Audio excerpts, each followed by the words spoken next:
Happy Sunday, everyone! Welcome to Bethany International Church online Sunday service. We are very glad that you're joining us today. So let's all prepare our hearts before we listen to the God's word that will bless our hearts and lift up our spirits. God bless.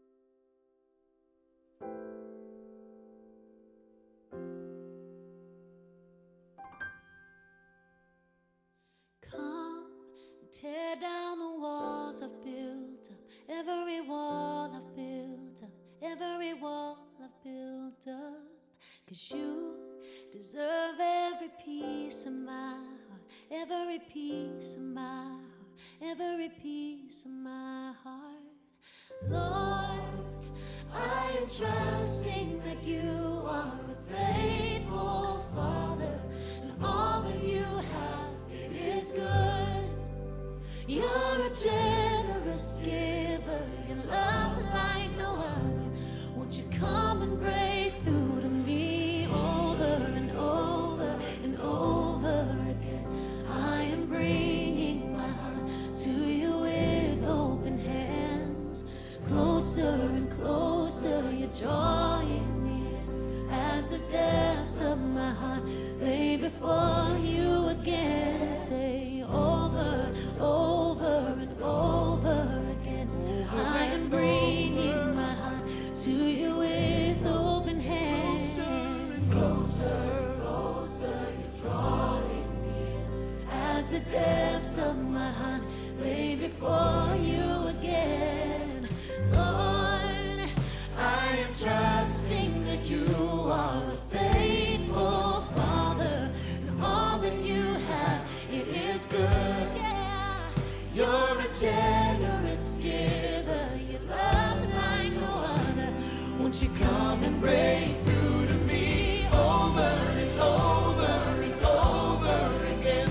I am bringing my heart to you with open hands.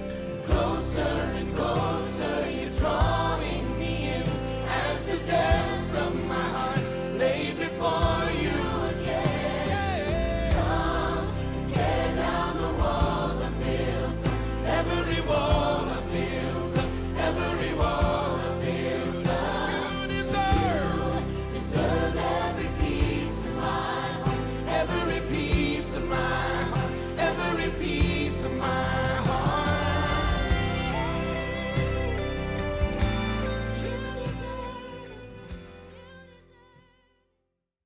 Shalom saudara, tema kali ini kita akan membahas tentang hidup dan cara kematian orang Kristen.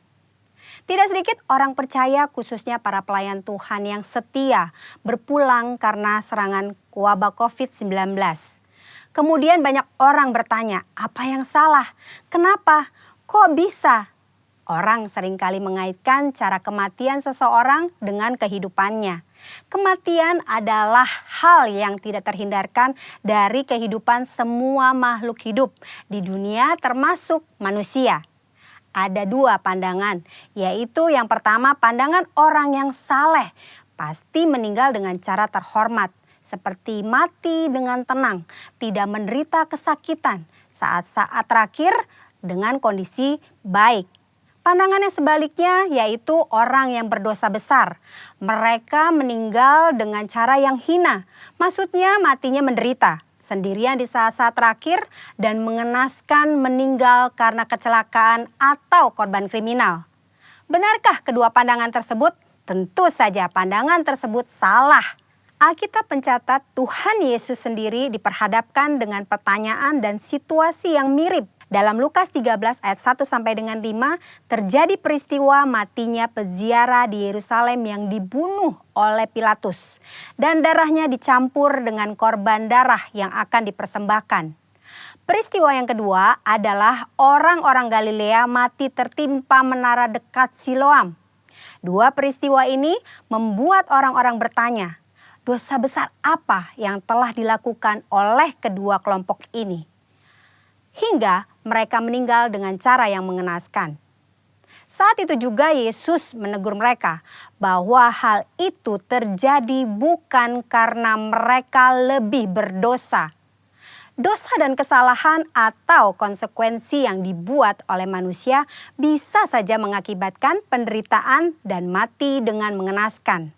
Tetapi mengatakan semua orang yang mati dengan tidak enak dan mengenaskan adalah orang yang lebih berdosa, itu pendapat yang salah. Apalagi mengaitkan dengan kualitas kerohanian mereka. Tuhan Yesus mengajarkan di Lukas 13 ayat 1 sampai dengan 5. Yang pertama, cara mati seseorang tidak menunjukkan kualitas hidupnya. Mungkin saja orang yang berdosa bisa mati atau meninggal dengan cara yang tidak enak dan menderita. Tetapi bukan selalu bila seseorang meninggal dengan cara yang tidak enak, artinya pasti karena ada dosa besar yang dilakukan. Jangan mengaitkan cara kematian seseorang dengan kualitas hidupnya. Yesus berkata dengan tegas, jikalau tidak bertobat bisa binasa dengan cara yang tidak enak, bahkan menderita untuk selama-lamanya. Yesus menekankan bahwa penting diperhatikan adalah pertobatan, bukan cara meninggal seseorang. Yang kedua, kualitas hidup seseorang akan berkonsekuensi pada kekekalan. Selain pertobatan, hal yang sama penting adalah menghasilkan buah-buah dalam hidup. Perhatikan perumpamaan pemilik kebun anggur dalam Lukas 13 ayat 6 sampai dengan 9. Si pemilik kebun anggur mengetahui bahwa ada pohon anggur yang tidak berbuah dan ia memberi perintah untuk ditebang. Namun si pengelola kebun meminta kesempatan untuk pohon itu dibiarkan hidup. Dan jika sudah diberi kesempatan masih tidak berbuah, pohon itu segera ditebang. Maksudnya adalah kita masih hidup. Artinya kita diberi kesempatan untuk mengalami pertobatan dan menghasilkan buah. Jika tidak, kita akan dibinasakan. Waktu yang Tuhan berikan harus kita responi dengan pertobatan dan berbuah.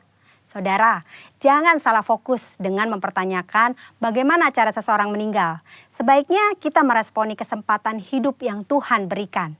Yang pertama, kita fokus pada pertobatan dan menjalani hidup yang menghasilkan buah, agar kita tidak mengalami hukuman dan penderitaan kekal.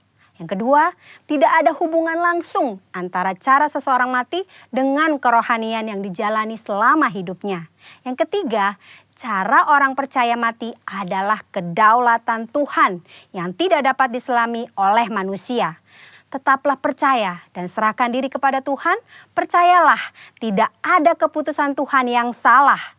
Saudara, kita tidak boleh menilai bahkan menghakimi seseorang melalui cara kematiannya.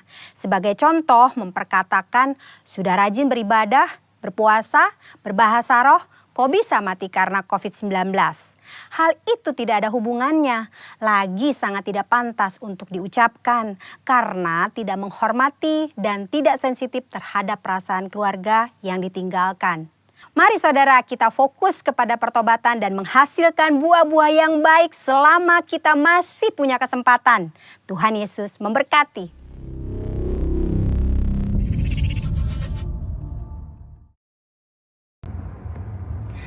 Shalom kekasih Tuhan, gereja Tuhan yang diberkati Tuhan.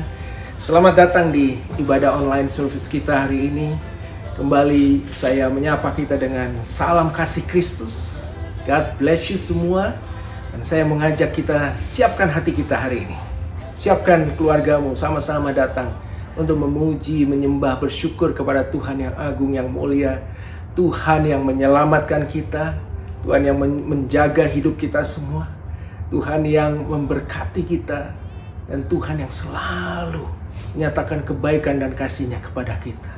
Angkat hati kita bersama-sama hari ini. Masuk dalam hadirat-Nya. Bersyukur, nyembah Dia. Dan beribadahlah kepada Dia. Haleluya. Nanti saya akan menyampaikan firman Tuhan tentang kebenaran Roh Kudus bagi gereja dan umat-Nya hari ini. Haleluya. Tuhan Yesus memberkati kita semua. Shalom. Selamat datang kembali saudara-saudaraku dalam Tuhan. Apa kabar? Kami percaya semuanya di dalam keadaan perlindungan Tuhan yang sempurna. Amin. Kita mau bersyukur pada hari ini untuk kemurahan Tuhan, untuk anugerah Tuhan yang terus menyertai. Terima kasih Tuhan untuk kasih-Mu Tuhan dalam hidup kami. Kasih-Mu yang tidak pernah gagal atas kami Tuhan.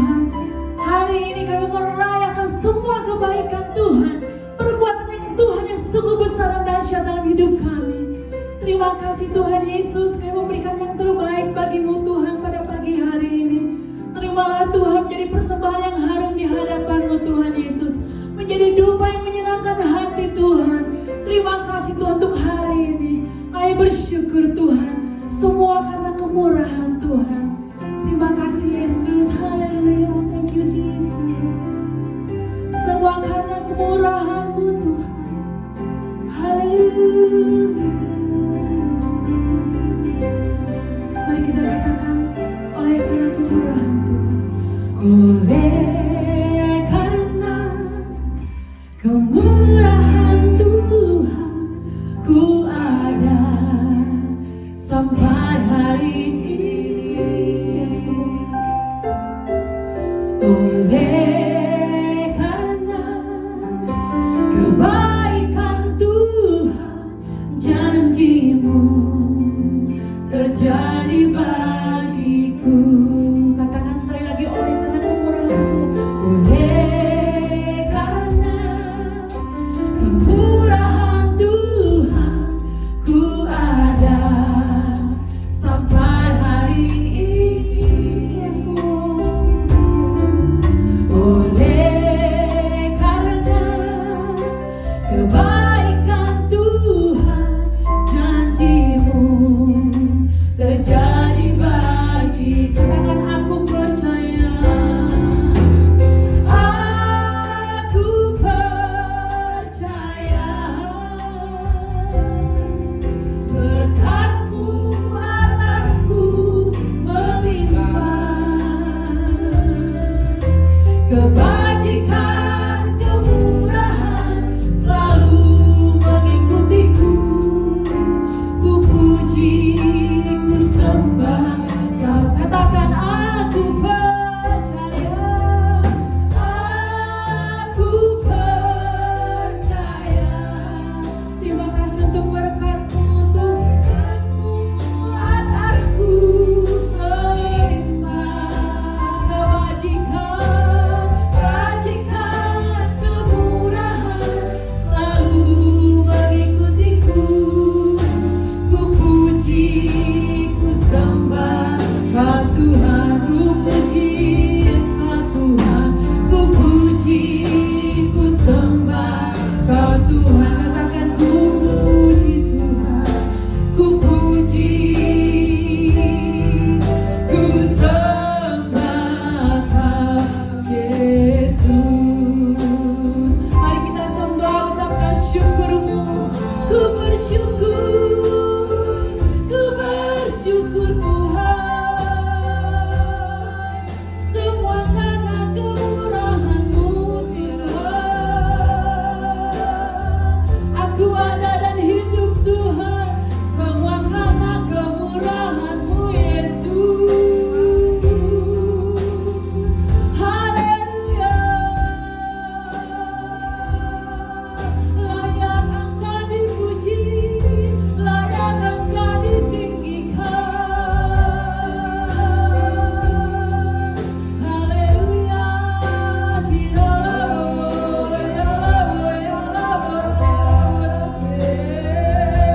Yes Lord, kami tinggikan.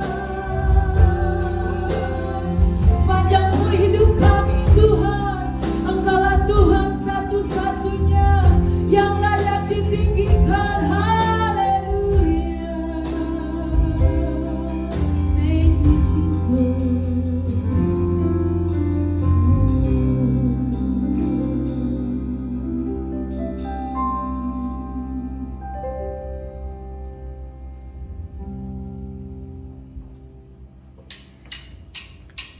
Terima kasih untuk Roh Kudus yang memberikan kuasa bagi kita untuk menaklukkan setiap musuh-musuh. Thank you Jesus. Kami bersyukur hari ini, kami bersorak-sorak menerima kemenangan dari Engkau Tuhan. Haleluya.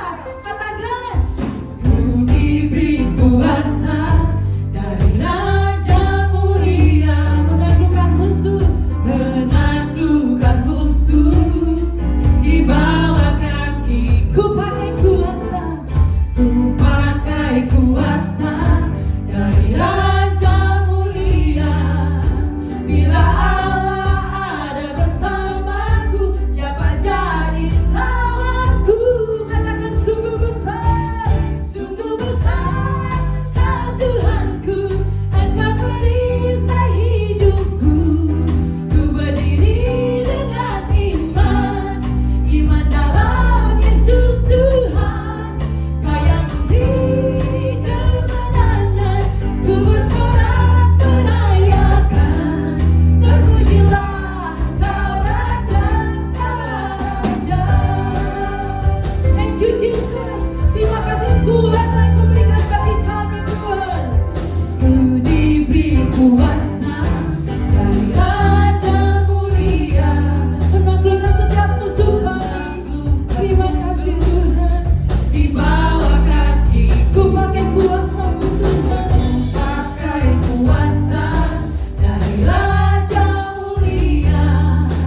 just gonna praise you and bless you today, Lord.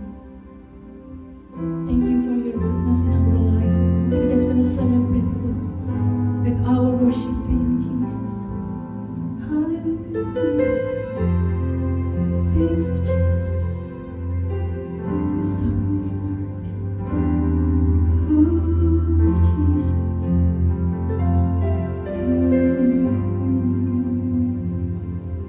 Bless the Lord, oh my soul, oh my soul, worship His holy name. Sing like never before, oh my soul, I worship Your holy name. Bless the Lord, bless the Lord.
Shalom gereja Tuhan. Hari ini saya akan berbicara mengenai kuasa daripada Roh Kudus dalam kehidupan orang percaya dan di dalam gereja Tuhan. Kita harus mengerti bahwa Roh Kudus itu yang memegang peranan kunci bagi pertumbuhan gereja dan juga bagi pertumbuhan iman orang percaya. Hari ini saya akan menyampaikan 5 hal mengenai Roh Kudus. What time is it now? Waktu apa sekarang? Who is the Holy Spirit? Siapakah pribadi Roh Kudus itu? Kapan dia bekerja? Di mana dia bekerja? Bagaimana Roh Kudus bekerja dalam hidup kita, dalam gereja Tuhan? Dan yang terakhir dan yang paling essential, why? Kenapa Roh Kudus berada sampai sekarang? Dan apa fungsinya? Apa yang dikerjakan Roh Kudus bagi gereja Tuhan, bagi seluruh umat manusia di bumi ini? Saya mulai dengan what time is it now?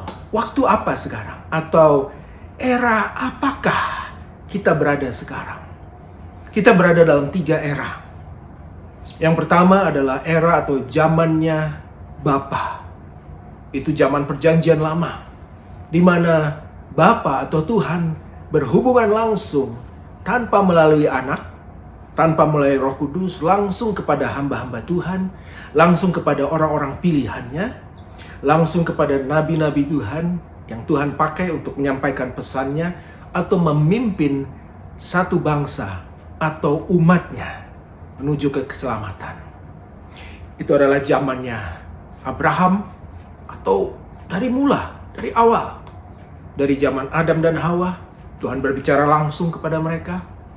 Abraham, di zamannya Musa, di zamannya Nabi Nuh, dan zamannya para nabi-nabi yang lain, sampai Raja Daud, Tuhan berbicara langsung kepada mereka. Tuhan menyatakan kehendaknya. Tuhan memimpin umatnya langsung lewat nabi-nabi Tuhan, lewat pimpinan daripada Tuhan sendiri. Zaman itu berlalu. Waktu Tuhan Yesus lahir ke bumi, Tuhan Yesus datang, dia lahir sebagai manusia, dan disitulah Bapa berbicara kepada manusia lewat perantaraan anaknya, yang tunggal, yang satu-satunya, yaitu Tuhan Yesus Kristus.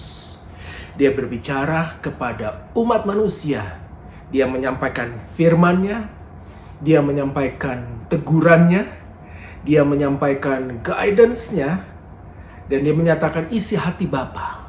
Yesus berkata, aku dan Bapa adalah satu. Dan apa yang dilakukan Tuhan Yesus adalah kehendak Bapa semua. Itu adalah zaman Tuhan Yesus. Dan zaman itu tidak panjang. Yesus lahir dan dia melayani hanya sekitar 3,5 tahun. Tapi dia melayani dengan penuh Roh Kudus. Dia diurapi Tuhan.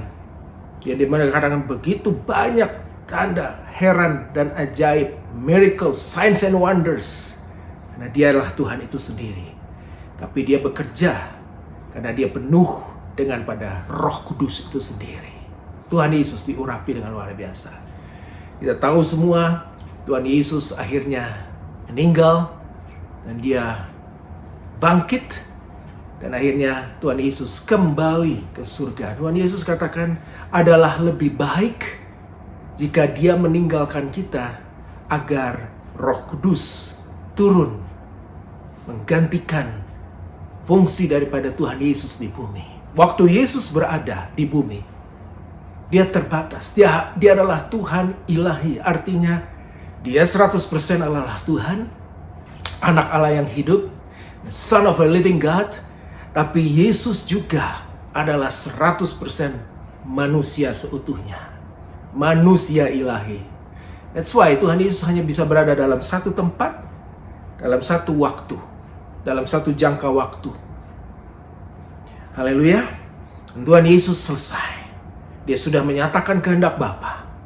Dia sudah menyampaikan isi hati Bapa ke seluruh umat manusia sampai hari ini. Firman Tuhan, Yesus sudah sampaikan keselamatan hanya ada satu-satunya di dalam nama Tuhan Yesus. Dialah jalan, kebenaran, dan hidup. Tidak ada seorang pun yang dapat datang kepada Bapa di surga tanpa melalui Yesus Kristus. Haleluya.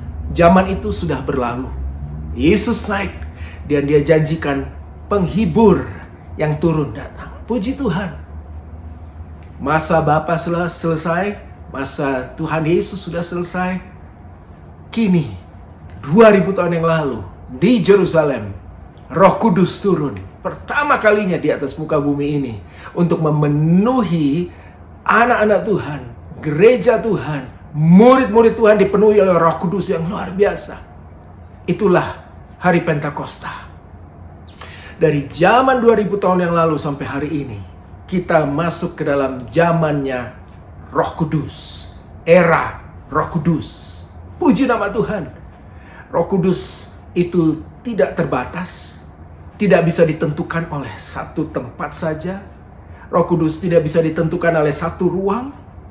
Roh Kudus yang ada, yang Anda dengarkan, yang Anda rasakan hari ini di rumah saudara, Roh Kudus yang sama ada di Afrika, di gereja-gereja Tuhan di Afrika yang sedang menyembah Tuhan hari ini. Roh Kudus yang sama juga ada di Indonesia. Roh Kudus yang sama berada di China, di negara-negara yang tertutup. Dimanapun Roh Kudus bisa hadir, tak terbatas oleh satu gereja, tembok, atau apapun juga. Dia masuk dan dia mengurapi jutaan manusia. Itulah Roh Kudus. Dia bekerja dan dialah Tuhan itu sendiri. Kita ada dalam zamannya Roh Kudus hari ini. Katakan haleluya, saudara. Dan Roh Kudus ini adalah pribadi ketiga dari Tuhan itu sendiri. Trinity atau Trinitas, tiga di dalam satu. Bapa, Anak, dan Roh Kudus. Ketiga yang esa. Ketiga-tiganya melakukan fungsinya dengan luar biasa. Agar apa? Agar seluruh umat manusia diselamatkan. Katakan amin, saudara. Agar dunia diselamatkan. Inilah Tuhan kita. Dan ketiganya sudah ada sejak awal. Waktu Tuhan menjadikan segala-galanya. Marilah kita ciptakan. Marilah kita bersama-sama. Bapa, Anak, dan Roh Kudus. Ketiganya tidak bisa terpisahkan. Jadi hari ini saya mau katakan untuk kita semua. Bapa, Anak, dan Roh Kudus. Roh Kudus tidak terpisahkan. Roh Kudus ada dan hidup sampai hari ini. Dan dia ada di tengah-tengah kita juga hari ini. Amin. Kapan waktu itu? Sekarang waktunya. Now. Inilah waktunya. Inilah zaman anugerah. Inilah zaman di mana Roh Kudus bekerja dengan semaksimal mungkin agar seluruh umat manusia di bumi ini bisa insyaf, bertobat, dan menerima Tuhan Yesus sebagai Tuhan dan Juru Selamatnya. Saudara, Anda dan saya hidup di dalam zaman anugerah Tuhan Yesus. Di zaman anugerahnya Roh Kudus hari ini. Sampai Tuhan Yesus datang nanti segera menjemput gerejanya, yaitu saya dan saudara. Firman Tuhan katakan begini. Dalam 2 Tesalonika 2 ayatnya yang ke-7. Karena secara rahasia ditentukan baginya. Karena secara rahasia kedurhakaan telah mulai bekerja. Tapi sekarang masih ada yang menahan. Kalau yang menahannya itu telah disingkirkan, pada waktu itulah pendurhaka baru yang menyatakan dirinya. Tetapi Tuhan Yesus akan membunuhnya dengan nafas mulutnya dan akan memusnahkannya kalau ia datang kembali. Saudara dan saya, kenapa kita melihat seluruh kekacauan yang sedang terjadi di dunia ini, tapi ada satu yang menahan ini semua. Kita hidup sekarang karena ada Roh Kudus yang menahan. Sehingga dunia ini tidak kolaps. Sehingga dunia ini tidak hancur. Firman Tuhan katakan, Roh Kudus yang menahan semuanya. Namun, ada waktunya nanti Roh Kudus terangkat dari muka bumi ini. Saya berdoa, biarlah kita tidak akan masuk dalam zaman itu. kita sudah diangkat Tuhan. Gereja Tuhan sudah diselamatkan. Kita hidup dalam zaman anugerah Roh Kudus. When? That's now. Where? Yang berikutnya. Pertama kali Roh Kudus turun di Yerusalem. Roh Kudus membaptis gerejanya. Roh Kudus membaptis murid-murid Tuhan Yesus. 120 murid-murid dipenuhi dengan Roh Kudus. Dengan tanda awal berbicara dalam bahasa-bahasa yang lain. Atau dalam bahasa roh. Saudara buka di kitab para rasul. Mereka dipenuhi dan mereka berubah hari itu juga. Menit itu pun juga. Lidah-lidah api turun ke atas murid-murid Tuhan Yesus. Dan tiba-tiba mereka mulai berbicara dengan bahasa yang asing. Dengan bahasa yang baru. Dan waktu mereka sampaikan. Mereka turun. Dan mulai menyatakan firman Tuhan. Begitu banyak orang mendengar. Firman Tuhan mencatat 3.000 orang sekaligus mendengar khotbah Petrus yang mungkin hanya 5 menit dia berkhotbah. Tiba-tiba 3.000 orang. Mereka merasakan hancur hati. Bukan karena hebatnya Petrus berbicara. Ingat, Petrus adalah seorang nelayan. Haleluya. Dia tidak fasih berbicara. Mungkin ya. Dan sebelumnya Petrus adalah seorang yang lari. Dia penakut. Dia bahkan he denied Jesus 3 times. Dia menyangkal Tuhan Yesus 3 kali. Waktu dia belum dipenuhi Roh Kudus. Tapi waktu dia sudah dipenuhi, dia dibaptis oleh Roh Kudus. Dia turun dari loteng atas di Yerusalem. Dan dia menyampaikan kebenaran firman Tuhan. 3.000 orang yang mendengar firman itu bertobat dan terima Yesus. Percaya kepada Yesus saat itu. Dan ribuan orang itu dibaptis segera. Haleluya. Petrus berkhotbah 5 menit. Dan sekitar 3.000 orang bertobat dibaptis. Dia berbicara dengan kuasa daripada Roh Kudus. Saudara, ada data yang didapat dari PBB yang menyatakan pada zaman itu di Yerusalem atau di dunia, itu populasinya hanya sekitar 300 juta orang. The whole world. Sekarang penduduk dunia itu sekitar 7,8 miliar. Sehingga kalau dicari presentasinya sekitar 3.000 orang yang percaya kepada Tuhan Yesus hari itu, waktu Petrus berkhotbah dengan kuasa Roh Kudus, itu setara dengan 78.000 orang yang langsung bertobat dan percaya kepada Tuhan Yesus. Haleluya. Itu pekerjaan Roh Kudus. Itulah baptisan Roh Kudus. Seorang Petrus yang sama, tapi dipenuhi dengan kuasa Roh Kudus, dia berubah. Dia berapi-api, penuh dengan passion dan compassion untuk menyatakan firman Tuhan dengan terus terang, dengan tegas, dengan berani, dan juga dengan penuh kasih daripada Tuhan. Haleluya. Hari ini saudara, di saat-saat lockdown, di mana seluruh gereja di seluruh muka bumi ini ditutup, saya percaya kita juga bisa menyampaikan firman Tuhan dengan kuasa Roh Kudus sehingga 78.000 orang bisa mendengar hal yang sama dan menerima Tuhan Yesus sebagai Tuhan dan Juru Selamat. Katakan amin, saudara. Hal ini mungkin terjadi karena kuasa daripada Roh Kudus yang turun dan ada di dalam gereja dan hidup kita masing-masing. Katakan haleluya, saudara. Sesudah itu, saudara, itulah kelahiran awal daripada gereja mula-mula. Gereja berdiri 2000 tahun yang lalu atas rasul-rasul, dan mereka pergi ke bangsa-bangsa. Di bangsa-bangsa berdirilah gereja Tuhan sampai hari ini. Kalau Anda beribadah di gereja manapun juga, itu bukan karena karya manusia. Setiap gereja yang didirikan itu adalah karena karya daripada Roh Kudus. Haleluya. Kita pun diselamatkan karena Roh Kudus.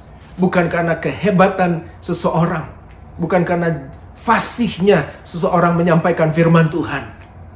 Boleh orang mempunyai pengalaman, mempunyai jam terbang, mempunyai pengetahuan tentang firman Tuhan, tapi kalau dia tidak dipenuhi Roh Kudus, ya, khotbahnya tidak bisa menyelamatkan seseorang. Khotbah yang dipenuhi dan diurapi oleh Roh Kudus, itulah yang membawa saya dan saudara bisa selamat dan percaya kepada Tuhan Yesus. Tidak ada seorang pun di dunia ini yang bisa percaya kepada Tuhan Yesus tanpa melalui pertolongan daripada Roh Kudus. Apalagi saudara, ada tanda-tanda dan mujizat-mujizat. Saudara harus baca di Kisah Para Rasul. Rasul-rasul itu dipenuhi Roh Kudus, dan mereka mulai berjalan, dan mereka mulai melayani, dan pelayanan mereka diiringi dengan tanda-tanda dan mujizat-mujizat. Dari signs and wonders menyertai pelayanan hamba-hamba Tuhan ini. Disitulah gereja terjadi dan terjadi revival di atas muka bumi ini. Itu yang pertama. Itu di Yerusalem. Ya, namun Roh Kudus tidak berhenti begitu saja. Di zaman yang lain, ya, ada banyak, saya mencatat ada banyak pekerjaan atau lawatan Roh Kudus di muka bumi ini setelah hari Pentakosta. Tapi ada yang besar, yang pertama di Yerusalem, yang kedua di Azusa Street, di mana ada seorang hamba Tuhan yang dipakai Tuhan dengan luar biasa, William Seymour. Dan di sanalah terjadi pencurahan Roh Kudus di Los Angeles, California, di Amerika Serikat. Di sanalah juga terjadi revival di gereja di mana dia berkhotbah. Dan itu berlangsung beberapa tahun, sehingga begitu banyak orang dilawat Tuhan lewat pelayanan daripada Azusa Street ini, saudara. Itu yang kedua, saudara. Saya percaya dari Los Angeles, Amerika, Injil itu berkembang sampai ke seluruh bangsa-bangsa Amerika. Dan dari Amerika itulah, dan dari bangsa-bangsa yang lain di Eropa, mereka mengutus penginjil-penginjil, hamba-hamba Tuhan juga datang ke bangsa-bangsa, termasuk kepada bangsa Indonesia. Sehingga Indonesia pun mengalami lawatan daripada Tuhan lewat karya Roh Kudus yang sama. Haleluya. Hari ini kita beribadah bersama-sama. Ini karena karya daripada Roh Kudus itu sendiri. Hari ini kalau ada pujian penyembahan, saudara merasakan sesuatu, merasakan hadirat Tuhan, itulah Roh Kudus yang berada di gereja atau di rumah Anda hari ini, yang tadi saudara rasakan hadirat Tuhan. Hadirat Tuhan yang sama. Roh Kudus itu tidak pernah berubah. Katakan, Roh Kudus tidak pernah berubah dulu, sekarang, dan selamanya. Tuhan tidak pernah berubah dulu, sekarang, dan selamanya. Roh Kudus adalah Tuhan sendiri. Haleluya. Dan dia sedang melakukan pekerjaannya dengan luar biasa di akhir zaman ini. Hari ini, biarlah kita membuka hidup kita. Biar katakan, lawatlah saya, pakailah saya, baptis saya juga dengan Roh-Mu yang kudus, Tuhan. Penuhi saya, penuhi rohku dengan Roh-Mu, Roh Kudus. Ya, nanti Roh Kudus akan pakai dan melengkapi kita semua. Roh Kuduslah yang melengkapi gerejanya. Roh Kuduslah yang memberikan karunia-karunia. Begitu banyak karunia daripada Tuhan. Gifts daripada Tuhan bagi gerejanya. Untuk melengkapi gerejanya. Melakukan pekerjaannya di akhir zaman. Sampai hari ini. Dialah Roh Kudus. Dengan penuh kuasa. Haleluya. Baptisan Roh Kudus memenuhi kita. Kita dibaptis. Bukan hanya manifestasi bahasa roh yang kita perlukan. Itu hanya sebagai tanda bahwa kita sudah dipenuhi. Bahwa roh kita dipenuhi oleh Roh Kudus. Namun manifestasi yang sesungguhnya adalah kuasanya. Seperti Petrus, seperti murid-murid Tuhan Yesus waktu itu. Mereka keluar dan berani menyampaikan. Nomor satu, mereka menjadi saksi kepada bangsa-bangsa, kepada semua orang. Mereka tidak lagi bersembunyi ketakutan. Mereka keluar dan menyampaikan kebenaran firman Tuhan dengan penuh kuasa. Banyak yang mendengar. Ribuan orang bertobat dan diselamatkan. Itulah Roh Kudus. Haleluya. Why? Tadi what sudah, who sudah, when, where, how. Inilah caranya dia bekerja. Dan yang terakhir, kenapa? Kenapa Roh Kudus bekerja seperti itu? Kenapa Roh Kudus berada di tengah-tengah. Kenapa dia baptis kita? Kenapa dia tidak pakai yang lain? Kenapa dia tidak langsung saja bermanifestasi di seluruh umat manusia, hingga semua manusia bisa terima Yesus? No, dia akan mempercayakan gerejanya, yaitu saya dan saudara, menjadi the messenger of the Holy Spirit. Kitalah yang dipakai Tuhan, kita yang dipercayakan untuk menyampaikan kabar baik ini. Kitalah yang dipercayakan oleh Roh Kudus untuk menyampaikan kebenaran firman Tuhan. Kitalah orang pilihan Tuhan, Anda dan saya. Kita umat pilihan Tuhan yang Tuhan pakai, Tuhan tentukan, dan Tuhan urapi untuk menyampaikan dengan penuh kuasa kepada setiap orang. Supaya setiap lidah mengaku, setiap lutut bertelut mengaku Yesuslah Tuhan. Kita dikasih privilege, dikasih kehormatan oleh Roh Kudus untuk dipakai. Gereja Tuhanlah hari-hari ini yang sedang dipakai. Lewat elektronik, internet, connection seperti ini, khotbah-khotbah seperti ini, menjadi penuh dengan kuasa. Sehingga setiap lidah, setiap telinga yang mendengar firman Tuhan, dia bisa terima Yesus hari ini. Oh, Yesuslah Tuhan dan Juru Selamat.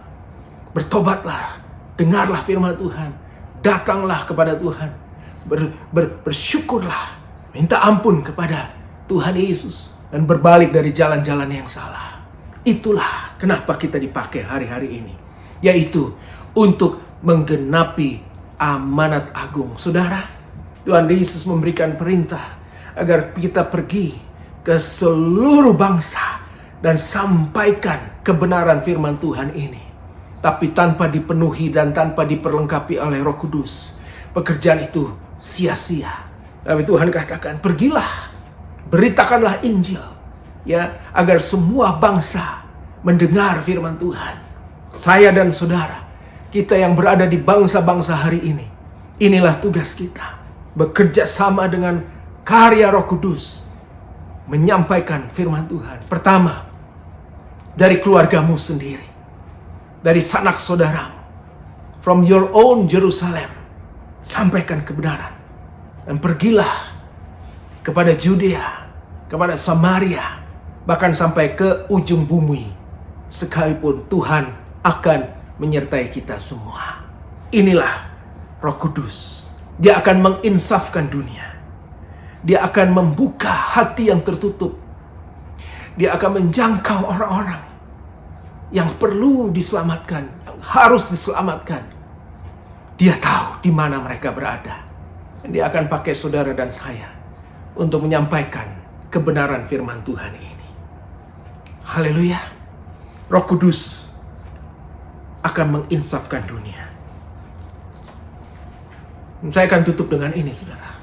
Apakah yang dilakukan Roh Kudus sekarang ini? Yohanes 16 dikatakan di ayatnya yang ke-7 sampai ke-11. Sebab jika aku, Yesus, tidak pergi, maka penghibur itu tidak akan datang kepadamu. Tetapi jikalau aku pergi, ia akan mengutus dia kepadamu. Ya, siapa dia? Roh Kudus. Dan kalau ia datang, Roh Kudus, ia akan menginsafkan dunia akan dosa, kebenaran, dan penghakiman. Akan dosa karena mereka tetap tidak percaya kepadaku, kepada Yesus. Akan kebenaran karena aku pergi kepada Bapa dan kamu tidak akan melihat aku lagi. Akan penghakiman karena penguasa dunia ini telah dihukum. Inilah zaman anugerah Roh Kudus. Zaman di mana Roh Kudus bekerja dan menginsafkan manusia. Ada lagi yang dilakukan oleh Roh Kudus. Yohanes 14 ayat ke-26 mengatakan, tetapi penghibur, yaitu Roh Kudus yang akan diutus oleh Bapa dalam namaku, dialah yang akan mengajarkan segala sesuatu kepadamu dan akan mengingatkan kamu akan semua yang telah kukatakan kepadamu. Itulah Roh Kudus. Yang terakhir, ada banyak, tapi saya mau ambil 3 saja. Kebenaran. Fungsi daripada Roh Kudus. Yohanes 16 ayat yang ke-13. Dan tetapi apabila ia datang, yaitu Roh kebenaran atau Roh Kudus. Ia akan memimpin kamu ke dalam seluruh kebenaran. Haleluya. Sebab ia tidak akan berkata-kata dari dirinya sendiri, tapi segala sesuatu yang didengarnya itulah yang akan dikatakannya, dan dia akan memberitakan kepadamu hal-hal yang akan datang. Haleluya. Mari, saudara, buka hati kita hari ini juga, saat ini juga, dimanapun saudara berada. Saya mau berdoa. Saya challenge saudara. Jangan hanya hidup sebagai orang Kristen biasa. Hiduplah sebagai anak Tuhan yang penuh dengan Roh Kudus. Maukah saudara terima Roh Kudus hari ini? Maukah saudara dibaptis oleh Roh Kudus hari ini juga? Saat ini, sewaktu Anda dengar message ini. Ayo, mari buka hati kita bersama-sama. Saya mau berdoa buat saudara. Haleluya. Oh, rahana masika dan basana. Bapak, aku berdoa Tuhan, bagi semua yang sedang mendengarkan, dan yang mau membuka hatinya, dan menyiapkan rohnya, untuk dilawat oleh Roh Kudus hari ini. Bapak, aku berdoa saat ini dalam nama Tuhan Yesus. Lewat online service ini, lewat internet seperti ini Tuhan Yesus. Datanglah, penuhilah, baptislah anak-anakmu, gerejamu, dengan Roh Kudus saat ini. Mari turunlah, turunlah, jamahlah hati anak-anakmu, jamahlah hidup hamba-hambamu, dimanapun mereka berada saat ini, dalam nama Tuhan Yesus. Baptis dan penuhi gerejamu Tuhan. Haleluya. Dan pakailah kami yang belum kudus, kami akan jadi kudus dan benar, karena Roh Kudus turun pada kami hari ini. Terimalah Roh Kudus di dalam nama Tuhan Yesus. Haleluya. Haleluya. Amin. You can connect with us through Facebook, Instagram, websites, and our YouTube channel. If you have any more questions or need further assistance, comment down below. Giving is an act of worship. Memberi adalah bagian dalam penyembahan kepada Tuhan. So you have the opportunity now to give to God through our church here. There's 3 ways that you can give. First is by online giving through our website. You will be prompted to give via credit card or debit card or through your bank transfer. And you can set it up as an one-time donation, weekly or every other week. Number 2 is by texting, and that's the easiest way. You can text to 720-580-5570 and put the amount there and follow the instructions. And the third one is by cash or check, and you can mail it to the address below here. So church, thank you for your attention and faithfulness. Thank you also for your generosity. May God bless you abundantly. Here are some of our daily activities. For every Monday night, we have a prayer tower at 7 p.m.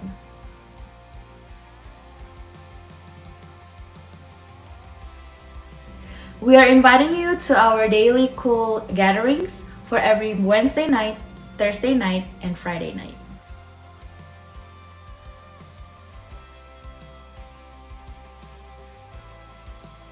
We also have youth encounter meetings for every Saturday at 6 p.m.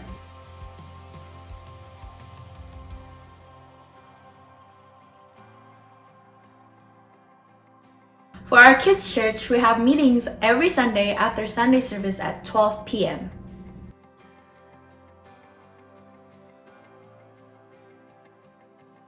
And by the way, all of these activities and meetings will be held through Zoom calls. If you want to be connected to our community with our WhatsApp group, you can message us and we will walk you through it.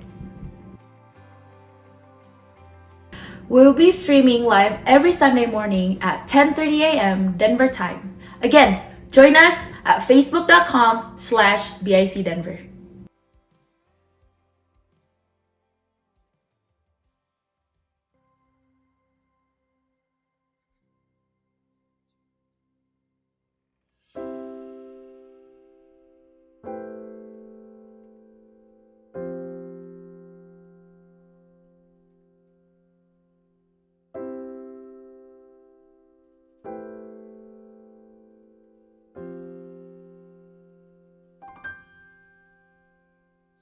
Come and tear down the walls I've built up, every wall I've built up, every wall I've built up. 'Cause you deserve every piece of my heart, every piece of my heart, every piece of my heart. Lord, I am trusting that you are a faithful Father, and all that you have, it is good. You're a generous giver, your love's like no other. Won't you come and break through to me over and over and over again? I am bringing my heart to you with open hands. Closer and closer, you're drawing me in. As the depths of my heart lay before you again. Say over, over and over again. I am bringing my heart to you with open hands. Closer, closer, you're drawing me in. As the depths of my heart lay before you again. Lord, I am trusting that you are a faithful Father, and all that you have, it is good. Yeah, you're a generous giver, your love's like no other. Won't you come and break through to me over and over and over again? I am bringing my heart to you with open hands. Closer and closer, you're drawing me in. As the depths of my heart lay before you again. Come and tear down the walls I built up, every wall I built up, every wall I built up. You deserve every piece of my heart, every piece of my heart, every piece of my heart. You deserve it, you deserve it.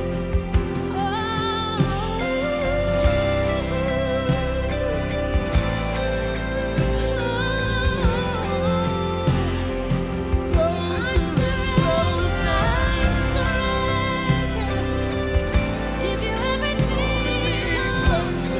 I give you everything.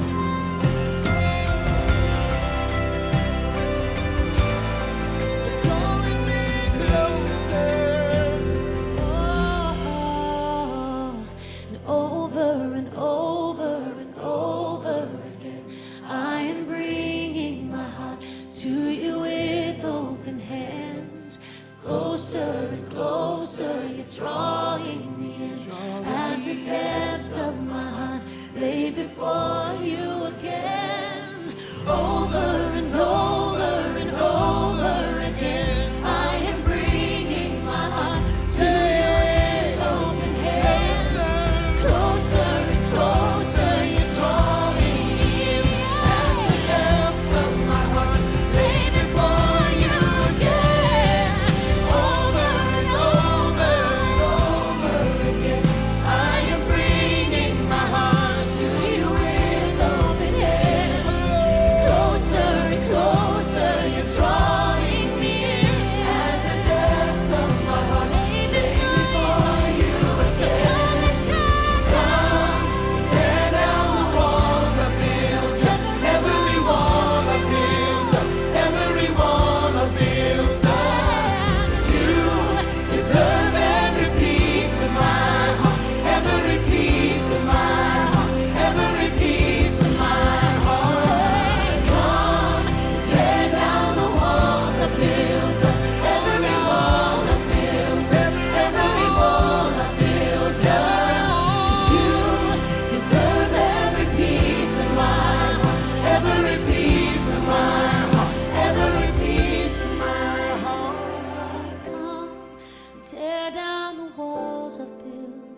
every wall I've built up, every wall I've built up. 'Cause you deserve every piece of my heart, every piece of my heart, every piece of my heart.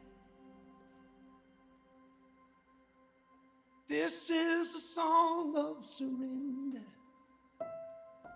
This is the place where we lay it all down. I'll never give my heart to another, 'cause your love is the greatest thing I've ever found. Hey.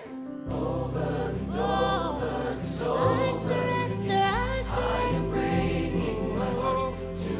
I surrender, I surrender. Closer and closer you draw. I surrender, I surrender. My heart lay before you.